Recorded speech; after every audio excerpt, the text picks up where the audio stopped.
नमस्कार, सौरभ द्विवेदी नाम है हमारा और आप देखना शुरू कर चुके हैं दी ललन टॉप शो। आज कितनी तारीख है? 22 अप्रैल। आज बर्थडे है।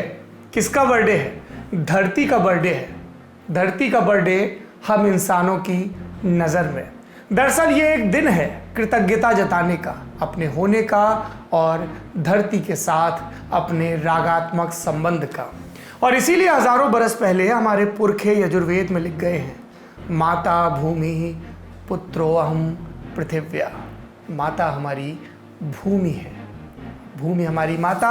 इस संवाद के साथ आज के दिन की शुरुआत करते हैं। सबसे पहले आपको दिखाते हैं एक तस्वीर। नजर डालिए, फिर इसकी कहानी सुनाएंगे।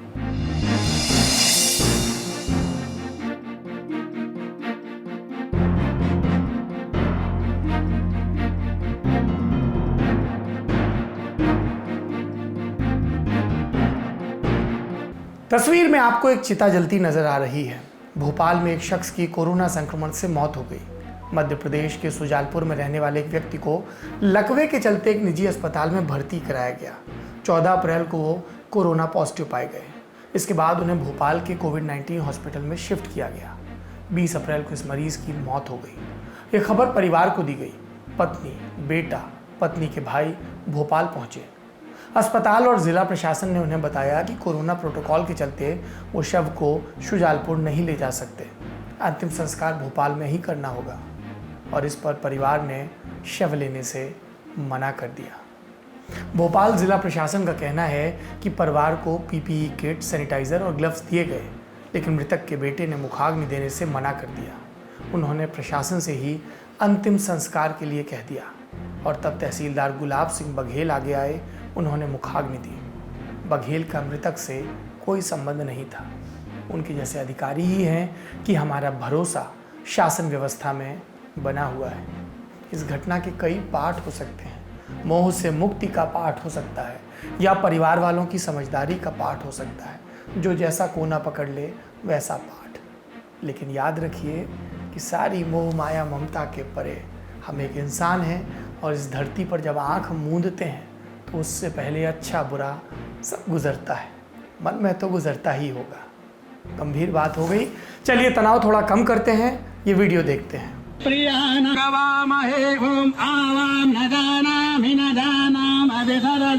ओम तैयं नदाना ओम अमितानामासब्दो यान्ति भूतानि संभवं ततेसा महासब्दोत्पन्न ओम अमितानामा ओम हरि ओम अनु इंद्रो ससिनः विदाश्रवा ससिनः पोता ससिनः ओम गणपति गंगवामहे प्रियाणां तापति गंगवा ओम हरि ओम पुननाति ओम गाइए आरती कीजिए, लॉकडाउन तोड़ने वालों की आरती करिए साजन की, आरती करिए साजन की। दोबारा न तोड़े आप लोग लॉकडाउन, दोबारा न दर्शन दे जन की। ओम हरि ओम ये वीडियो कानपुर के किदवई नगर इलाके का है। यहाँ लॉकडाउन तोड़कर बाहर निकले लोगों को पुलिस ने कतार में दूर दूर खड़ा किया और फिर उनकी बारी बारी से आरती उतारी, प्रसाद दिया। जी सचमुच आरती ही उतारी, इसे अविदा में लीजिए। लठ चलाने वाली आरती नहीं उतारी। प्रसाद भी असली था, कान कुच्चू वाला प्रसाद नहीं था। किसी को नहीं पीटा गया। पुलिस लोगों को घरों में रहने के लिए नए नए तरीके निकाल रही है, लेकिन लोग हैं कि पुराने बहानों के साथ सड़क पर निकल रहे हैं। थोड़ा सा संयम रखिए महाराज, कुछ दिन की बात है, फिर तो जीवन रहा तो तफरी ही तफरी है। अब आपको दिन भर के अपडेट्स देते हैं। सबसे पहले आंकड़े। दुनिया भर में कोरोना से मरने वालों की संख्या हो गई है 1,77,000 से भी ज़्यादा। ठीक हुए हैं 6,87,000 और इन सबको मिलाकर कुल संक्रमितों का आंकड़ा पहुंच गया है 25,65,000 से ऊपर। अमेरिका की बात करें तो लॉकडाउन खोलने ना खोलने पर बहस और प्रदर्शनों के बीच मौत का आंकड़ा एक बार फिर ऊपर चला गया है। 21 अप्रैल को यहाँ 2,500 से ज़्यादा मौतें हुई। भारत की बात करते हैं, यहाँ कुल मामले हो गए हैं 19,984। 3,870 लोग ठीक हो चुके हैं। 640 लोगों की मौत हो चुकी है। मौत के मामले में राज्यों की बात करें तो अब दूसरे नंबर पर गुजरात है, जहां 90 मौतें हुई। मध्य प्रदेश 76 मौतों के साथ तीसरे नंबर पर है और पहले पर तो 251 मौतों के साथ महाराष्ट्र है ही।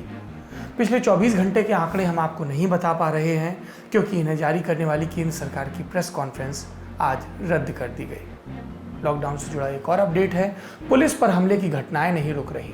ताज़ा मामला पश्चिम बंगाल के उत्तर 24 परगने का है। आज यहाँ स्थानीय लोगों और पुलिस के बीच झड़प हो गई। इस दौरान 4 पुलिसकर्मी घायल हो गए। खबर है कि स्थानीय लोग राशन न मिलने के कारण नाराज थे, तो सड़क पर आकर सरकार से राहत सामग्री और खाने पीने की सामान की मांग करने लगे। विरोध प्रदर्शन बढ़ता देख बादुरिया पुलिस स्टेशन के जवानों ने भीड़ पर लाठीचार्ज किया। विरोध में स्थानीय लोगों ने पुलिस पर पथराव किया, जिसमें 4 पुलिस वाले घायल हो गए। पुलिस पर हमले की आलोचना की जाएगी, लेकिन सवाल पश्चिम बंगाल सरकार से भी होगा कि जो सामान लोगों को घर बैठे मिलना चाहिए, उसके लिए उन्हें सड़कों पर प्रदर्शन क्यों करना पड़ रहा है। ममता बनर्जी इसका जवाब देंगी क्या? और पुलिस पर हमले की ये अकेली घटना नहीं है। आज उत्तर प्रदेश के अलीगढ़ में भी स्थानीय लोगों और पुलिस के बीच जमकर पथराव की खबरें आई। अलीगढ़ के भुजपुरा में प्रशासन द्वारा सुबह 6 बजे से 10 बजे तक दुकानें खोलने की छूट दी गई है। समय पूरा होने पर पुलिसकर्मी दुकानें बंद कराने लगे तो दुकानदार बहस करने लगे और यही बहस आगे चलकर पथराव में बदल गई। यहाँ पर भी प्रशासन पर सवालिया निशान उठेंगे। योगी आदित्यनाथ की सरकार है उत्तर प्रदेश में, सख्ती बढ़ती जाए लेकिन लोगों की जीविका वो जीवन जीते रहें, इसका उपाय सुनिश्चित करना होगा। पुलिस के पास बवाल में बचने की ट्रेनिंग होती है, लेकिन स्वास्थ्य कर्मियों की बात करूं, कोरोना वॉरियर्स का दूसरा सिरा, तो उनके पास ऐसे हमलों से निपटने की ना तो ट्रेनिंग होती है और ना ही तैयारी, लेकिन उन्हें इन हमलों की बड़ी कीमत चुकानी पड़ती है। उनकी मदद के लिए आज नरेंद्र मोदी सरकार ने कानून में बदलाव किया है। 22 अप्रैल को प्रधानमंत्री नरेंद्र मोदी की अगुवाई में केंद्रीय कैबिनेट की बैठक हुई। बैठक में स्वास्थ्य कर्मियों की सुरक्षा को लेकर एक अध्यादेश पास किया गया। इस अध्यादेश से 123 साल पुराने महामारी कानून में बदलाव किया गया। सूचना और प्रसारण मंत्री प्रकाश जावड़ेकर ने इसके बारे में प्रेस को जानकारी दी। बताया कि अब स्वास्थ्य कर्मियों पर हमला करने वालों को जमानत नहीं मिलेगी। 30 दिन के अंदर जांच पूरी होगी, 1 साल के अंदर फैसला आएगा। सज़ा 3 महीने से 5 साल तक की हो सकती है, गंभीर मामलों में 6 महीने से 7 साल तक की सज़ा। साथ ही 50,000 से 2 लाख तक का जुर्माना लगाया जाएगा। और अगर हमले में स्वास्थ्य कर्मियों को माली नुकसान होता है, मसलन गाड़ी टूट जाती है, तो बाजार भाव से 2 गुना जुर्माना लगाया जाएगा। ये बहुत बढ़िया फैसला है, इसका सख्ती से पालन होना चाहिए, इस पर अमल होना चाहिए। स्वास्थ्य कर्मियों के साथ बदतमीजी करने वालों के साथ ऐसे ही निपटा जा सकता है। और बात करें, लंबा होता लॉकडाउन, इसका असर अब फूड डिलीवरी चेन्स पर भी पड़ने लगा है।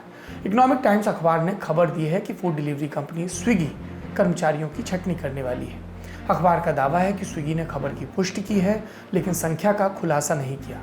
अलग अलग प्रेस रफ्तों में कहा जा रहा है कि 1000 तक डिलीवरी एग्जीक्यूटिव्स की नौकरी जा सकती है। आखिरी सुर्खी मध्य प्रदेश से। देश में सबसे लंबे समय तक एक मंत्री वाली सरकार चलाने का रिकॉर्ड पहले BS येदियुरप्पा के नाम दर्ज था, लेकिन उन्हें पीछा करके ये खिताब हासिल किया मध्य प्रदेश के मुख्यमंत्री शिवराज सिंह चौहान ने। 23 मार्च को वो मुख्यमंत्री बने और उनके मंत्रिमंडल का विस्तार हुआ 21 अप्रैल की दोपहर को। नरोत्तम मिश्र, मीना सिंह, कमल पटेल, तुलसीराम सिलावट और गोविंद सिंह राजपूत कैबिनेट में शामिल हुए। इन 5 में से तुलसीराम सिलावट और गोविंद सिंह सिंधिया खेमे से हैं और सिंधिया के साथ ही कांग्रेस से भाजपा में आए थे। कैबिनेट विस्तार के बाद भी सवाल खत्म नहीं हुए। लोग पूछ रहे थे कि भैया आप तो बता दो कि स्वास्थ्य मंत्री कौन है, या CM ही सब करते रहेंगे। इस सवाल का जवाब आज मिला जब मंत्रालयों का बंटवारा हुआ। नरोत्तम मिश्र को गृह और स्वास्थ्य विभाग दिया गया। इसके अलावा आज मध्य प्रदेश कैबिनेट की बैठक भी हुई और इसके बाद लोगों ने राहत की सांस ली, क्योंकि कोरोना संकट के बीच कमलनाथ की रुखसती के बाद ये पहली बार है कि मध्य प्रदेश में सरकार अपने मुकम्मल स्वरूप में नजर आने लगी है। खबर है कि 3 मई के बाद एक बार फिर से कैबिनेट का विस्तार होगा। अब चलते हैं दिन की बड़ी खबर की तरफ। आज बड़ी खबर की शुरुआत सड़क छाप ढंग से करेंगे। जियो और जीने दो। भारत में ये कई ट्रकों के पीछे लिखा होता है, हम सड़क पर देखते हैं। मार्क जकरबर्ग भारत आए थे, सड़कों से भी गुजरे, तो क्या उन्होंने ऐसे किसी ट्रक को ओवरटेक किया? हम नहीं जानते, लेकिन उन्हें जियो और जीने दो ये जुमला पसंद ज़रूर आया। और हम ऐसा क्यों कह रहे हैं? क्योंकि फेसबुक ने 22 अप्रैल को रिलायंस के जियो में 43,574 करोड़ रुपए का निवेश किया। ये पैसा कितना होता है, समझाने के लिए एक बार फिर से हम अपना फेवरेट उदाहरण आपको देते हैं। इसरो का चंद्रयान। मित्रों, फेसबुक ने जियो में इतना पैसा लगाया है कि इसरो वाला चंद्रयान 44 बार चांद पर चला जाए और तब भी पार्टी के लिए पैसा बच जाए। इस डील के साथ ही फेसबुक को जियो में 9.99% की हिस्सेदारी मिल गई। अब आप पूछेंगे भैया लल्लन टॉप, बड़ी खबर को आज बिजनेस का पन्ना काहे बना रहे हो? तो हम कहेंगे कि ये सिर्फ ट्रेलर है, पिक्चर बहुत बड़ी है, बारीक है और इसीलिए समझना ज़रूरी है कि फेसबुक ने मुकेश अंबानी की कंपनी को ही इतनी मोटी रकम क्यों दी और इतना पैसा देकर भी 10% से कम हिस्सेदारी में संतोष क्यों कर लिया। अगर इस हिस्सेदारी को हम शादी के उदाहरण से समझें तो ऐसा कह सकते हैं कि वर वधू पहले से एक दूसरे को पसंद करते थे। अब इस चक्कर में ना पड़ जाइएगा कि बताओ दूल्हा कौन है और दुल्हन कौन। बात समझो, जियो का प्रमोटर है रिलायंस इंडस्ट्रीज लिमिटेड, पेट्रोकेमिकल व्यापार की दुनिया का बड़ा खिलाड़ी, भारत की सबसे अमीर कंपनियों में से एक। तो जियो की लॉन्चिंग धमाकेदार रही। कंपनी ने शुरुआत में ही 4G में दाखिला ले लिया, बेहद सस्ती कीमत पर ऐसी स्पीड पर इंटरनेट दिया जो भारत में पहले कभी नहीं हुआ था। सितंबर 2016 से आम लोगों के लिए सेवाएं चालू करने के बाद जियो ने 3.5 साल में बाजार के 34% हिस्से पर कब्जा कर लिया। आज जियो भारत का सबसे बड़ा मोबाइल फोन नेटवर्क चलाता है। उसने बड़े बड़े डेटा बैंक बनाए हैं, लेकिन अब कंपनी 4G इंटरनेट से आगे बढ़ने की सोच रही है। 2 लक्ष्य हैं, 5G और रिटेल ई कॉमर्स। लेकिन रिटेल ई कॉमर्स में जियो के 4G जैसा तहलका मचाने की संभावनाओं के सामने कुछ संकट है, क्योंकि यहाँ मैदान में अमेजॉन और फ्लिपकार्ट जैसे बड़े प्लेयर पहले से मौजूद हैं। इनकी जड़ें गहरी हैं। अमेजॉन इंडिया के पीछे अमेरिका वाला अमेजॉन है और फ्लिपकार्ट के पीछे वॉलमार्ट। तो जियो को चाहिए था एक एक्स फैक्टर, और वो एक्स फैक्टर क्या था? डेटा और आर्टिफिशियल इंटेलिजेंस। और यहीं से कहानी में फेसबुक की एंट्री होती है। फेसबुक एक पॉपुलर सोशल नेटवर्किंग वेबसाइट है, लेकिन लोगों के बारे में जितना सटीक डेटा व्हाट्सएप के पास है उतना फेसबुक के पास नहीं। व्हाट्सएप भारत में सबसे ज़्यादा इस्तेमाल होने वाला मैसेजिंग ऐप है, और संयोग देखिए, अगर सिर्फ संयोग ही माना जाए तो व्हाट्सएप का मालिक है फेसबुक। लेकिन डेटा होने का मतलब ये नहीं कि आपके मैसेज प्रिंट आउट करा कर रख लिए हैं फेसबुक व्हाट्सएप वालों ने। डेटा का मतलब होता है यूजर बिहेवियर। आप क्या करते हैं, कैसी पसंद रखते हैं, क्या खाना पसंद करते हैं और अप्रेजल के बाद बाइक कैसी लेंगे, इसे लेकर डेटा के आधार पर अनुमान लगाया जा सकता है।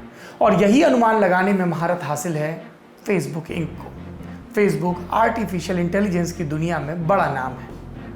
अभी तक फेसबुक के पास सब कुछ था, गाड़ी, बंगला, बैंक बैलेंस, बस एक चीज नहीं थी, पेमेंट सर्विस।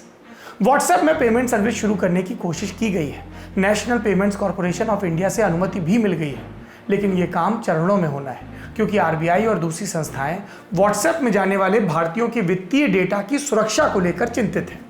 मोटा हिसाब ये है कि सरकार चाहती है कि अगर भारत में धंधा करना है तो भारत में ही डेटा भी रखो, ताकि सब हमारी निगरानी में हो।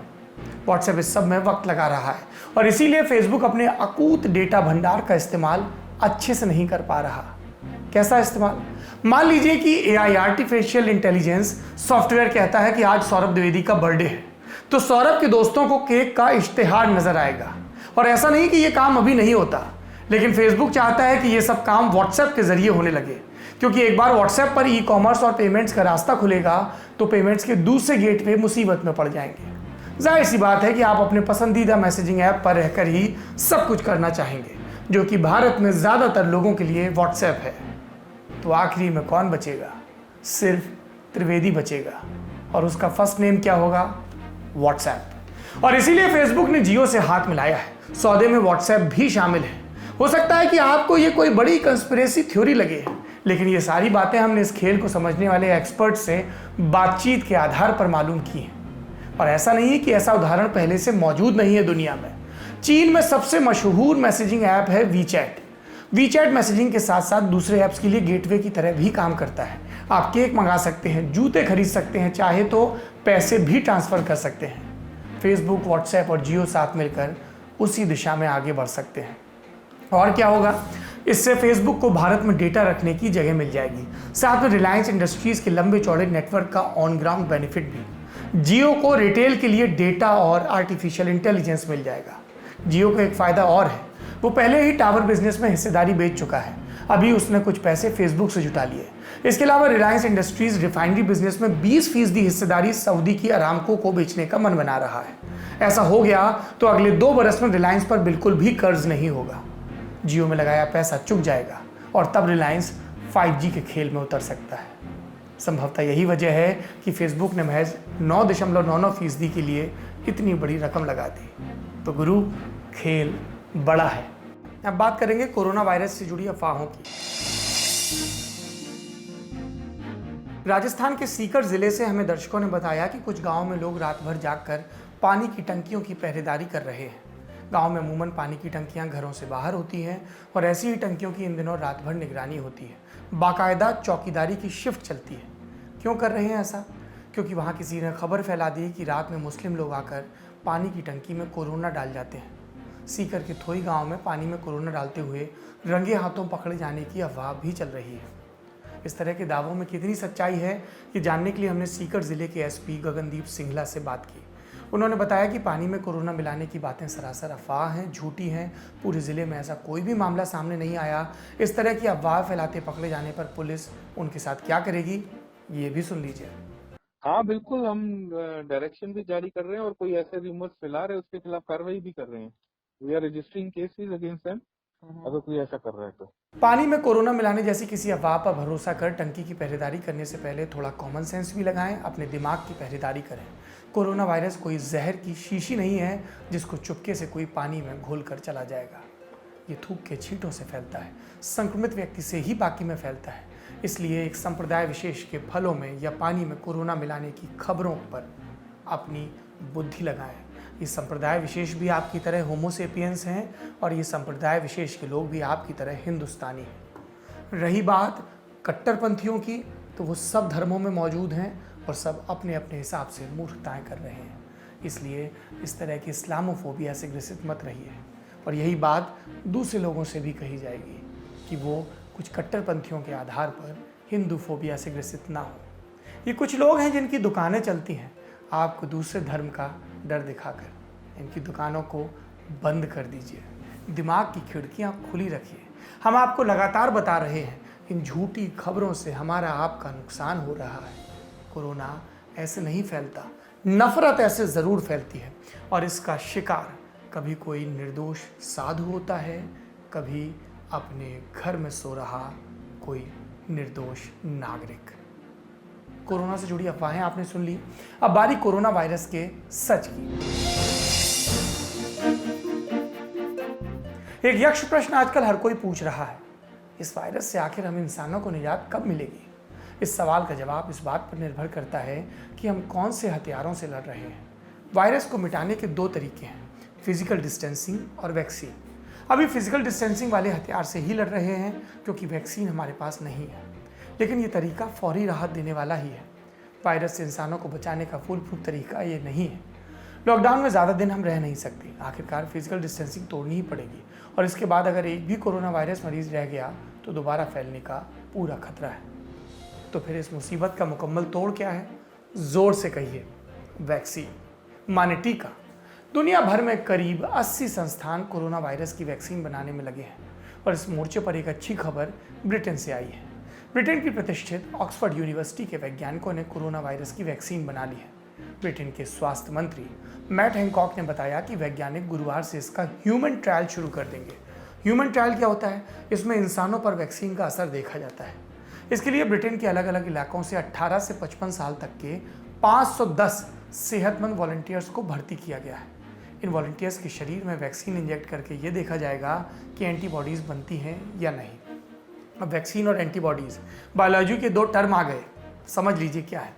किसी बीमारी से बचाव के लिए कोई टीका बनाया जाता है तो उसमें बीमारी पैदा करने वाले पैथोजन यानी वायरस को ही काम में लाया जाता है, लेकिन ये वायरस का निष्क्रिय रूप होता है या उससे मिलते जुलते वायरस में थोड़ा बहुत बदलाव कर दिया जाता है जो बीमारी फैलाने लायक नहीं रहता। इसी को वैक्सीन के रूप में शरीर में इंजेक्ट किया जाता है। इससे क्या होता है? शरीर में इस वायरस से लड़ने के लिए एंटीबॉडीज़ बन जाते हैं।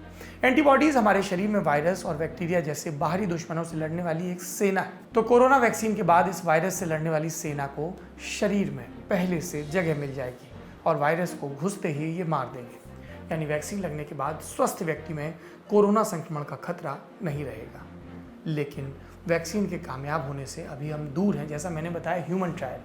वैक्सीन तैयार करने वाले ऑक्सफोर्ड यूनिवर्सिटी के साइंटिस्ट कह रहे हैं कि वैक्सीन के कामयाब होने पर पूरा भरोसा है, लेकिन ये बात पूरी तरह से ट्रायल के बाद ही सही साबित होगी और ये ट्रायल 2-4 दिन का नहीं होता। 6 महीने में अलग अलग स्टेज में ट्रायल होता है और इसके बाद वैक्सीन का बड़े पैमाने पर फैक्ट्रियों में प्रोडक्शन होता है। तो सितंबर तक ऑक्सफोर्ड वाले वैक्सीन के 10 लाख डोज तैयार कर लेंगे, इस तरह की बात कही जा रही है। हम उम्मीद करते हैं कि जल्द से जल्द ये मुमकिन हो। और ये काम सिर्फ ब्रिटेन में नहीं हो रहा, दुनिया भर के 5 अलग अलग संस्थानों में वैक्सीन का ह्यूमन ट्रायल चल रहा है। तो वैक्सीन की उम्मीद है, पतले धागे पर ही झूल रही हो, लेकिन नज़र तो आ रही है। ललन टॉप शो में वक्त है विदा लेने का, लेकिन विदा लेने से पहले एक पॉजिटिव खबर देंगे। अर्थव्यवस्था का पहिया धीरे धीरे ही सही दोबारा घुमाना ज़रूरी है। आज तमाम अखबारों ने खबर दी कि बाजार में जान भरने के लिए सरकार के पास भी ज़्यादा पैसे नहीं है, तो एक ही रास्ता है, उद्योग दोबारा शुरू किए जाएं। इसी सिलसिले में देश की सबसे बड़ी कार निर्माता कंपनी मारुति सुजुकी को अब गुरुग्राम के मानेसर वाले प्लांट को शुरू करने की अनुमति मिल गई है, लेकिन कुछ शर्तों के साथ। रोजाना मारुति सुजुकी के प्लांट में सिर्फ 4,696 लोग ही काम कर सकते हैं, यानी एक ही शिफ्ट चलेगी। हालांकि अभी मारुति सुजुकी ने ऐलान नहीं किया कि काम कब शुरू करेंगे। इसके अलावा गुरुग्राम में करीब 30 और फैक्ट्रियों को शुरू करने की अनुमति दे दी गई है। 7,000 से ज़्यादा फैक्ट्रियां हैं सिर्फ गुरुग्राम में, 11 लाख से ज़्यादा लोग काम करते हैं। लॉकडाउन के बाद से ये बंद है। अब इंसान में दोबारा जान फूंकी जा रही है, इस फैक्ट्री के इंजन को दोबारा चलाकर। हमारी इन सब के बीच बस एक ही गुजारिश है, काम ज़रूर शुरू हो, लेकिन एहतियात पूरी तरह से बरती जाए, क्योंकि काम शुरू होने से संक्रमण का खतरा भी बढ़ जाता है।